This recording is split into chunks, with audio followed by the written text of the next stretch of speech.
नमस्कार। मैं धनंजय कुमार द नागरिक में आपका स्वागत है। हमारे साथ हैं केरल से गिलवेस्टर भाई। गिलवेस्टर भाई नमस्कार, आपका स्वागत है। नमस्कार जी, नमस्कार। गिलवेस्टर भाई जो है केरल से रहने वाले तो केरल के हैं, लेकिन हिंदी पट्टी में उन्होंने पढ़ाई लिखाई की है और लंबे समय तक एनडीटीवी के पत्रकार रहे। अभी कई अखबारों के लिए काम कर रहे हैं, खास करके डेक्कन हेराल्ड के लिए वो काम कर डेक्कन रहे हैं। डेक्कन क्रॉनिकल। हेराल्ड के लिए, डेक्कन क्रॉनिकल क्रॉनिकल में। के जी। क्रॉनिकल के लिए काम कर रहे हैं, केरला ब्यूरो चीफ के तौर पे। और गिलवेस्टर भाई जो है वो लगातार केरल में रह रहे हैं भले, लेकिन केरल से लेकर के दिल्ली की राजनीति तक उनकी नजर है। गिलवेस्टर भाई, जो दिल्ली में चल रहा है, खास करके जो एक महत्वपूर्ण है कि केरल को केरलम उसका नाम दिया गया। विधानसभा में, संसद में भेजा था विधानसभा ने, संसद में वो पास हो गया बिल। अब केरलम हो गया आपका स्टेट, केरल की जगह। लेकिन संसद में कोई बहस उस पर नहीं हुई। क्या अच्छा नहीं होता बहस होती? और क्या कह रहे हैं केरल के लोग कि बस ऐसे ही आया और गया, पास हो गया। देश देश को कम से कम पता चलता कि अब केरल को केरलम कहा जा रहा है, तो हम केरलम लिखें, केरलम में बात केरलम कहें। तो ये चर्चा नहीं होने का जो नुकसान है केरल को, क्या कह रहे हैं वहां के लोग? देखिए, यहाँ पे भी धनंजय जी, पहले तो आपको नमस्कार। और ये बात ठीक है आपकी कि केरलम के ऊपर चर्चा होनी थी और वो हो नहीं पाई। पूरा प्रदेश उसका इंतजार भी कर रहा था कि इसके ऊपर जो चर्चा होगी उसमें क्यों ये नाम बहुत जरूरी है केरलम, और उसके क्या मायने हैं। और केरला एक बहुत ही महत्वपूर्ण राज्य है हमारे देश का, और वहाँ के लोग भी उत्सुकता से इसका इंतजार कर रहे थे। लेकिन जिस तरीके से ये संसद सत्र जो शुरू से ही इतना प्रक्षुब्ध रहा, और उसका मुख्य कारण सब जानते हैं कि क्या हुआ। जब से ये जंतर मंतर वाला विषय हुआ, उसके ऊपर चर्चा होनी थी और उसके लिए वो तैयार नहीं थे। ना तो प्रधानमंत्री संसद आ रहे थे और ना ही गृह मंत्री।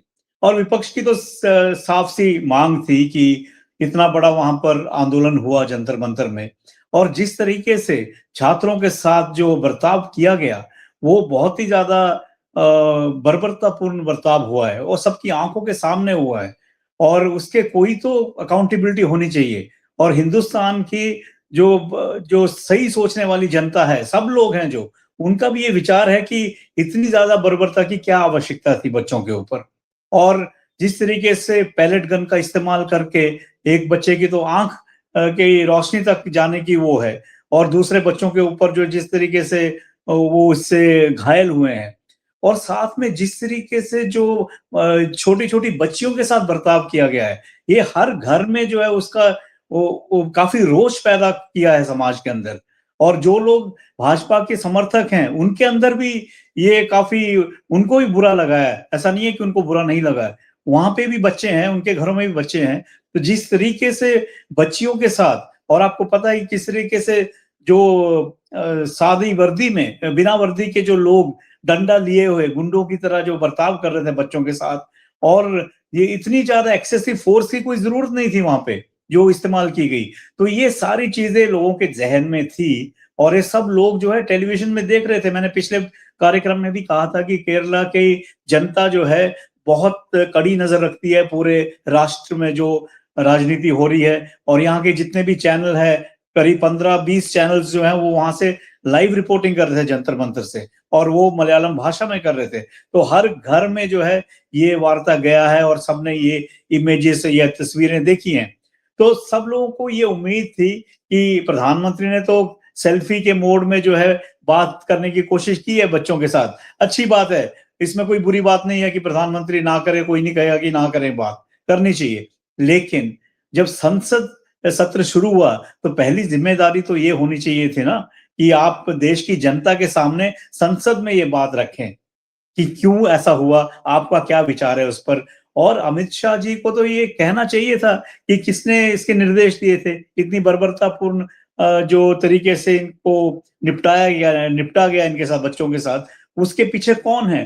तो ये देश की जनता सुनना चाहती थी उनसे। लेकिन जब ये इतने दिनों से इतना गतिरोध पैदा हो गया और वो तैयार ही नहीं है आके बोलने के लिए, और वो ये कह रहे हैं कि पहले विपक्ष ये ये वादा करे या ये प्रॉमिस करे कि अमित शाह के भाषण के दौरान कोई भी विपक्ष का नेता जो है उसमें खलबली नहीं पैदा करेगा। मीन्स ये तो पहले कभी सुना ही नहीं है हमने। इससे पहले कितने गतिरोध हुए हैं। जब यूपीए की सरकार थी, आपको पता है, अरुण जेटली ने साफ कहा था कि संसद में जो है, जो संसद के जो भी डिस्ट्रप्शंस होती हैं वो पार्ट ऑफ डेमोक्रेसी है, क्योंकि ये तो संसद की कार्रवाई ऐसी चलती है। आप कुछ बोलोगे, विपक्ष उसका विरोध करेगा, गतिरोध पैदा होगा, लेकिन फिर चर्चा होगी, फिर वापस आएंगे, ये तो चलता रहता है। लेकिन ये कहना कि हम आएंगे नहीं संसद में और हमारी मर्जी हम आए या ना आए, भाजपा के कई नेता तो बड़े ओपनली आके कह रहे हैं कि ये तो हमारी मर्जी है। यहाँ पे भी कल परसों जो मैं डिबेट देख रहा था केरला के चैनल्स में भी, उसमें भी यहाँ के जो स्थानीय भाजपा के स्पोक्समैन है वो भी ये कह रहे थे ये तो प्रेरोगेटिव जो है प्राइम मिनिस्टर का और होम मिनिस्टर का है जी, कि वो चाहेंगे तो आएंगे, नहीं चाहेंगे तो नहीं आएंगे। ये तो बिल्कुल ही अलग तो अनडेमोक्रेटिक बात होगी ना, कि आप संसद में आप तय करेंगे कि मैंने बोलना है कि नहीं बोलना है। संसद इतना बड़ा आपका लोकतंत्र एक जो प्लेटफॉर्म है और देश की जनता पूरा आपको देख रही है, तो आपको तो यहाँ पे आके बोलना चाहिए था।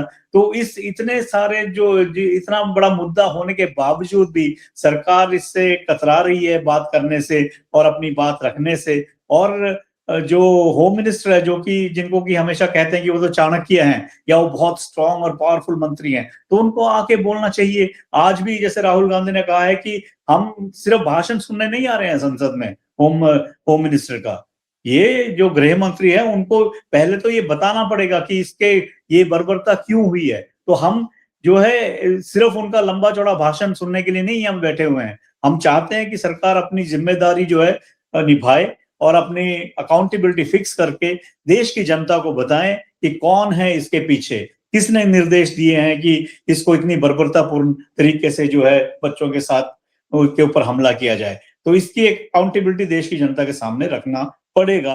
तो वो जो है विपक्ष उस बात पे अड़ा हुआ है, लेकिन देश की जनता देख रही है, केरला की जनता भी देख रही है कि ये क्यों बच्चों के भविष्य की बात भी तो जुड़ी है इससे, सिर्फ लाठीचार्ज तक थोड़ी है सीमित। इतना बड़ा विषय है, देश की शिक्षा नीति के ऊपर विषय है, नीट के एग्जाम्स के ऊपर है। तो ये देश के हर परिवार, हर घर जो है ये चाहता है, सुनना चाहता है प्रधानमंत्री से और गृह मंत्री से कि वो विपक्ष के जो उठाए गए सवाल हैं उन पे क्या जवाब देता है।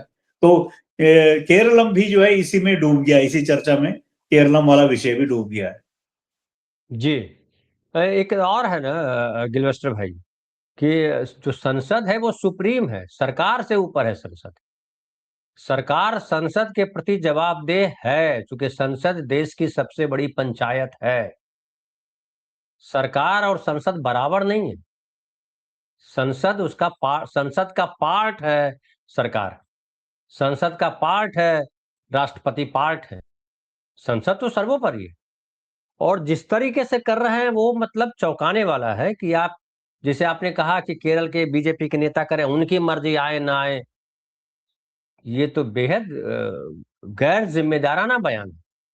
आपकी मर्जी से संसद नहीं चलती। आप ये तय कर सकते हो कि हम कितने दिन संसद चलाएंगे, राष्ट्रपति उस पर स्वीकृति देते हैं, उसके बाद संसद शुरू होती है, विपक्ष होता है।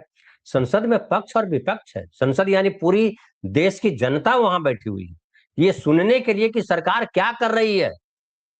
सरकार सर्वे सर्वा नहीं है, सरकार देश नहीं है, ये समझना बड़ा जरूरी है। खैर, ये देश के नागरिक समझेंगे। लेकिन एक जो आपने कहा कि जो जंतर मंतर पर हुआ उसको लेकर के बड़ा संसद में जो हुआ, जो जवाब चाहिए था, लोगों को सुनना चाह रहे थे। आपके यहाँ के जो मोहंती दास थे, मोहनदास, सॉरी, तो जी। मोहनदास, उनको अरेस्ट भी किया गया।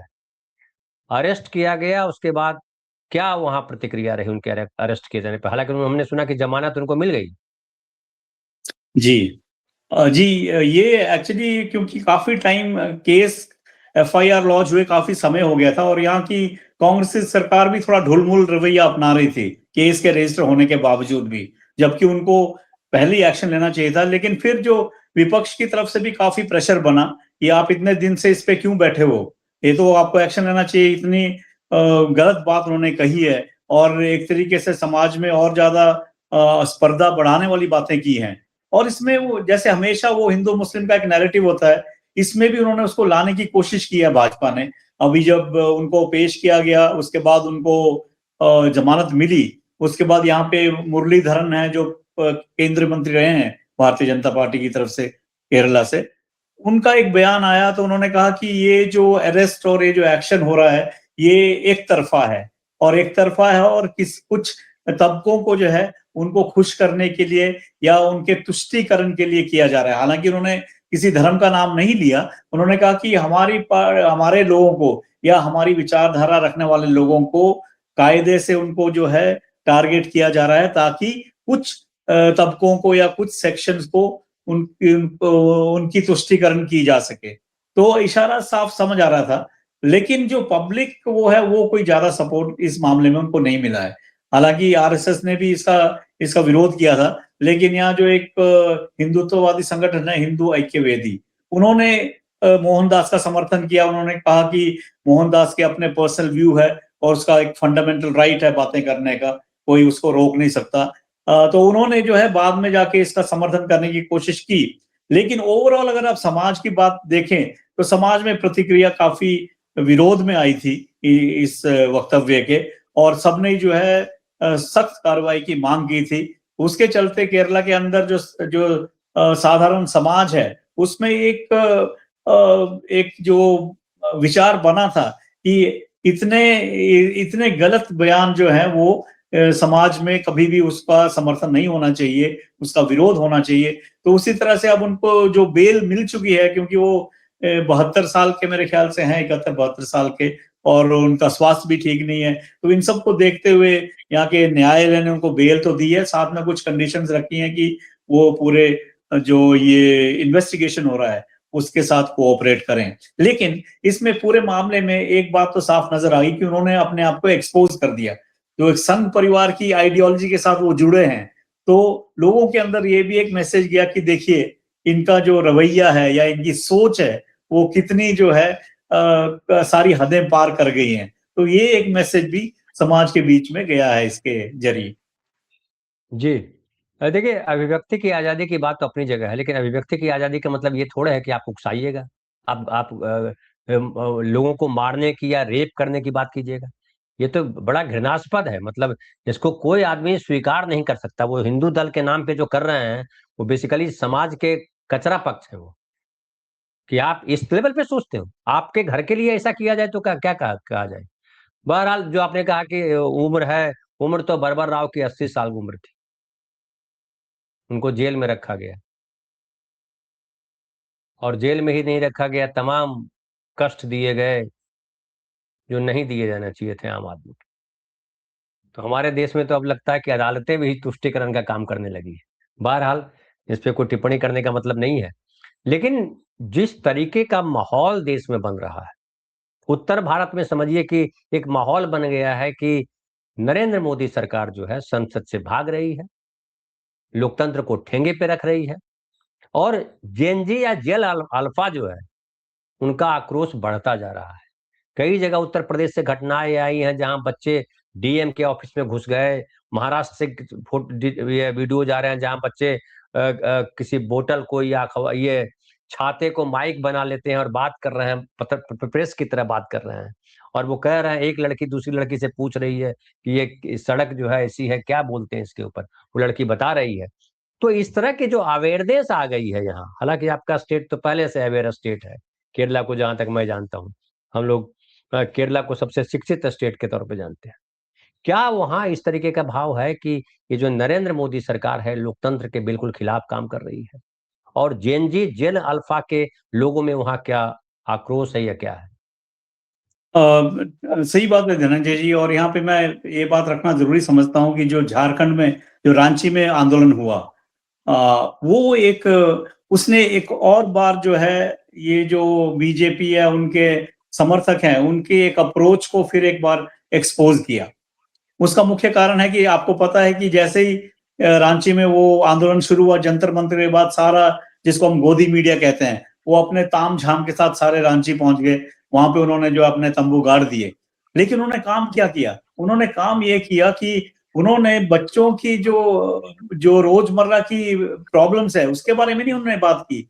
वो बात ये कह रहे थे कि देखो जी, ये सरकार आपके खिलाफ ये कर रही है, वो कर रही है, और वहां के जो आम बच्चे जो अनशन पे बैठे हैं उनकी बात कम करते हुए ज्यादा बात ये कर रही थी कि शिबू सोरेन जो है इस आंदोलन को कुचलना चाहते हैं, ऐसा करना चाहते हैं, एक माहौल बनाने की कोशिश की।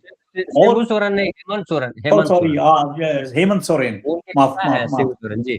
हाँ, तो हेमंत सोरेन जो है इसको दबाना चाहते हैं, इसके ऊपर दमन करना चाहते हैं, और वो नहीं चाहते कि यहाँ पे आंदोलन हो। लेकिन ऐसा कुछ था नहीं, रांची में कितने दिनों से आंदोलन चल रहा था, और वहां पे कोई भी गैंग बना के वहां जाके, जिस तरह से जंतर मंतर में आपको पता होगा, हर रोज एक गैंग बन के आती थी, और वहां बाहर खड़े होके वो लोग कहते थे कि ये सब देशद्रोही हैं, ये टुकड़े टुकड़े गैंग है, बच्चियों को गालियां देते थे। ऐसा कोई माहौल रांची में नहीं था, और रांची में कहीं आपने नहीं देखा कि ग्रुप्स में आके लोग जो है भड़का रहे थे।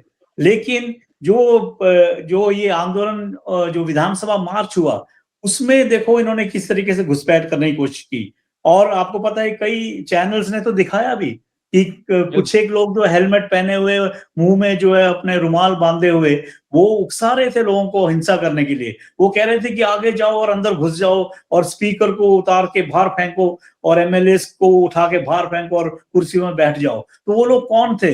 ये सारे प्रश्न जो है यूट्यूबर्स और बाकी जो चैनल्स है, जो सही रिपोर्टिंग कर रहे थे वहां से, उन्होंने इन बातों का खुलासा किया। तो वो तो बहुत भयावह तस्वीर थी। और वहां के जो आंदोलन के जो संगठन है, जो आंदोलन चला रहे हैं, उन नेताओं ने साफ आके कहा था कि हमारी कोई ऐसी कॉल नहीं थी कि आप विधानसभा के अंदर घुसो। हमने ये कहा था कि यहाँ जहां भी रोकेंगे वहां हम बैठ जाएंगे, उसके बाद हम अपना जो है प्रदर्शन जारी रखेंगे, हिंसा नहीं करेंगे। लेकिन उनके सामने लोग पत्थर इकट्ठा कर रहे थे, और एक को तो पकड़ा भी कि भी क्यों तुम पत्थर इकट्ठा कर रहे हो। और दूसरे लड़के ने, जो आंदोलन चला रहा है, जो लीडर है, उसने कहा कि हमने नहीं कहा तुम लोगों को भी पत्थर उठा के मारो या ये करो, ये तुम किसके कहने पे कर रहे हो। तो साफ जाहिर था कि ये कोशिश थी कि वहां पे भी हिंसा भड़काई जाए, ताकि पुलिस का दमन और जबरदस्त हो, और उसको फिर जंतर मंतर के साथ इक्वेट किया जाए।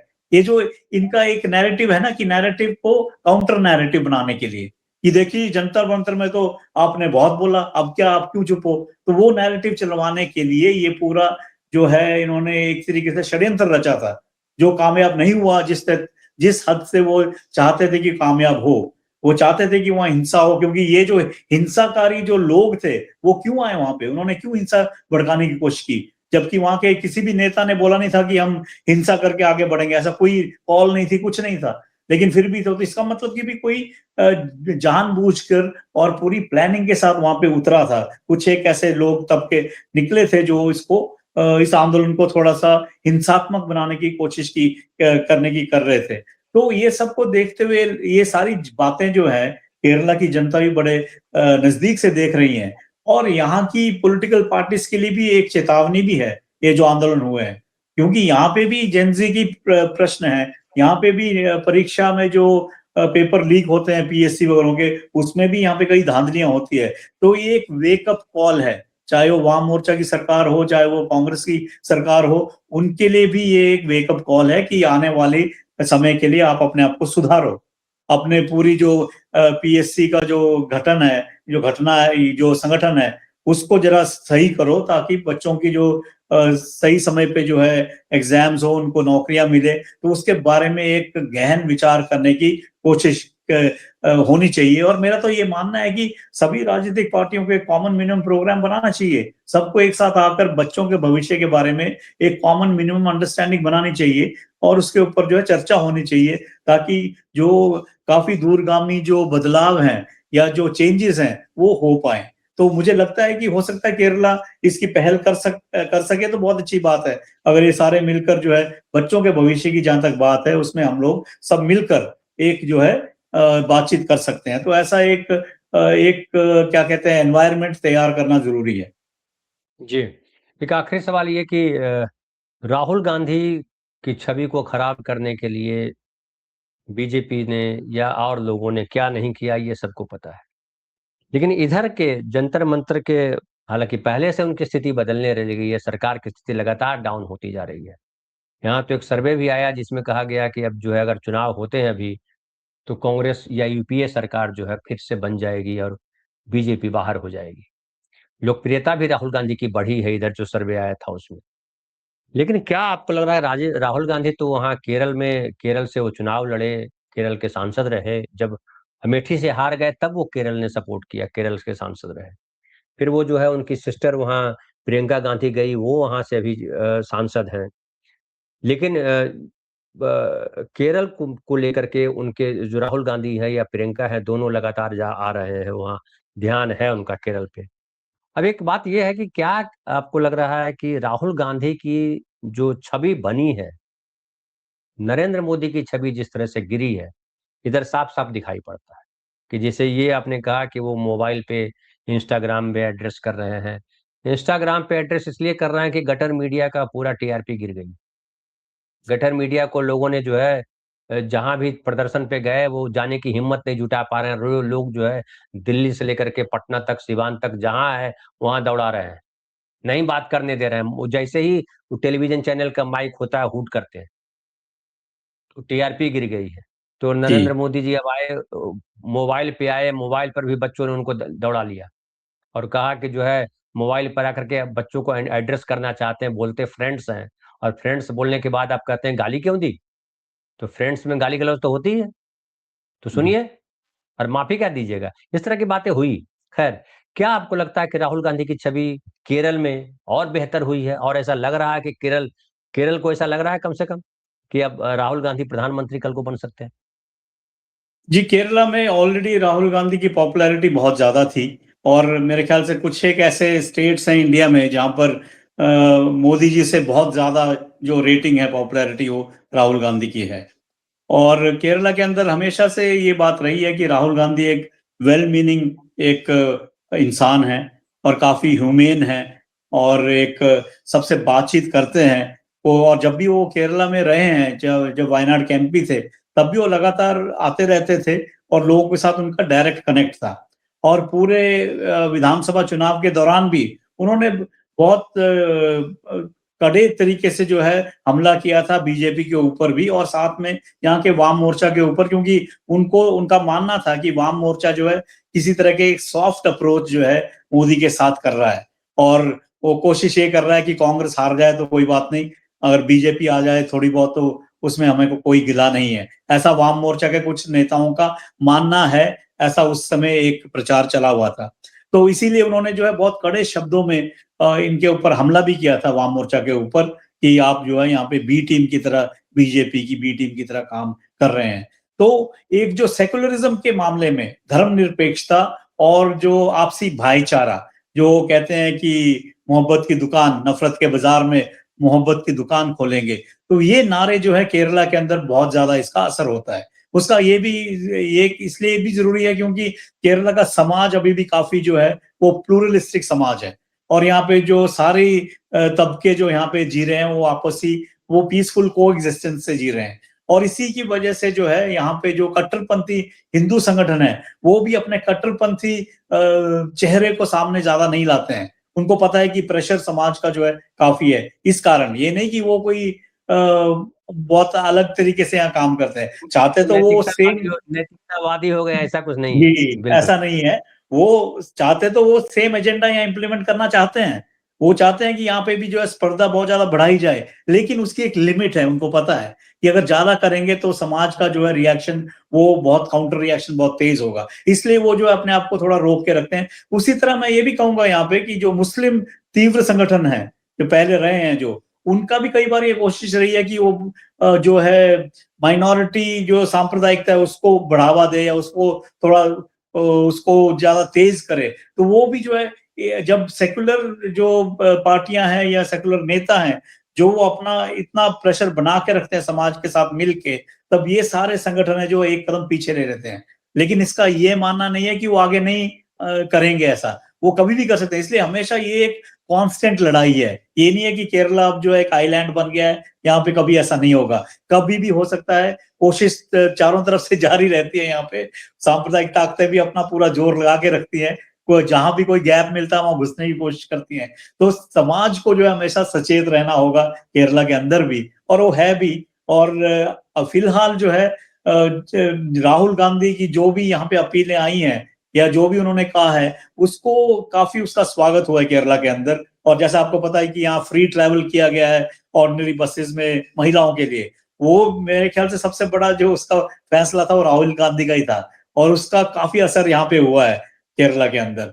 तो ये जी सारी चीजें जो है ये दर्शाती हैं कि राहुल गांधी जो है लोगों की भलाई के लिए या एक अच्छी सोच रखकर आगे बढ़ना चाहते हैं, और इस माहौल में मेरे ख्याल से वो काफी सामने खुलकर आता है। बिल्कुल। और केरल के लोग इस बात की तारीफ भी कर रहे हैं। जी बहुत बहुत धन्यवाद, बहुत बहुत धन्यवाद गिलवेस्टर भाई। और बहुत बहुत धन्यवाद आप तमाम साथी जो देख रहे थे। कैसा लग रहा है कार्यक्रम आप जरूर बताएं।